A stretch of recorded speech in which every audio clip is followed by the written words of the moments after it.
चंद्रपूरच्या चिमूर शहरामध्ये 2 अल्पवयीन मुलींवर लैंगिक अत्याचार झाल्याची घटना घडली आहे। लैंगिक अत्याचार प्रकरणामध्ये 2 आरोपीला पोलिसांनी अटक केलेली आहे। आरोपींना फाशी देण्याच्या मागणीसाठी पोलीस स्टेशनला घेराव घातला गेला। ही दृश्य आपण बघतोय चिमूरमधली। जमावाला पांगवण्यासाठी पोलिसांना सौम्य लाठीमार सुद्धा करावा लागला आणि लाठीमार करणाऱ्या पोलिसांवर जमावाने सुद्धा दगडफेक केली। या दगडफेकीत पोलीस स्टेशनच्या काचा फुटल्या। चिमूर शहरामध्ये सध्या तणावपूर्ण शांतता आहे।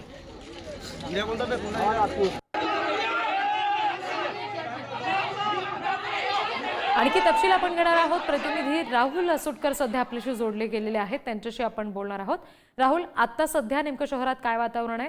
पोलिसांनी आता कशी दखल घेतलेली आहे? काय या प्रकरणात पुढची कारवाई झाली आहे का? नक्कीच आपण व्हिडिओच्या माध्यमातून पाहतोय मोठ्या प्रमाणात त्या ठिकाणी नागरिकांचा जमाव दिसतोय।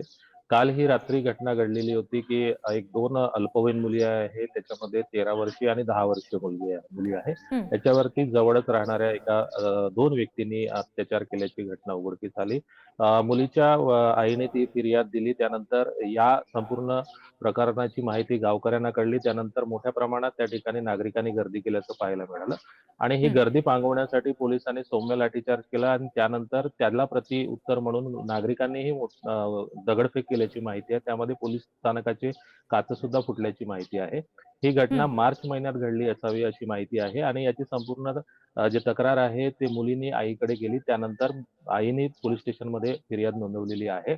या घटनेनंतर मोठा तणाव निर्माण झालेला होता। त्यावेळेस जिल्हा पोलीस अधीक्षक आणि राखीव पोलीस दलाच्या तुकड्या अशा जवळपास 500 पोलीस कर्मचारी त्या ठिकाणी तैनात केलेले आहेत। सध्या तरी शांतता आहे। दोन्ही आरोपींना जे आहे अटक करण्यात आलेली आहे। त्याच घराजवळच खाऊचं आमिष दाखवून त्यांच्यावरती वारंवार अत्याचार केल्याचं पीडित मुलीच्या आईकडून सांगण्यात आलेलं आहे आणि हा जो संपूर्ण प्रकार आहे तो मार्च महिन्यात घडलेला अशी माहिती त्या मुलींनी आईकडे दिलेली आहे आणि मागील वर्षी सप्टेंबर आणि नोव्हेंबर या महिन्यात सुद्धा असाच प्रकार केलेला आहे। ह्या दोघे मैत्रिणी आहे, एक 13 वर्षीय आहे आणि एक 10 वर्षीय आहे। या घटनेमुळे चिमूर शहरामध्ये सध्या तरी तणावपूर्ण शांतता आहे।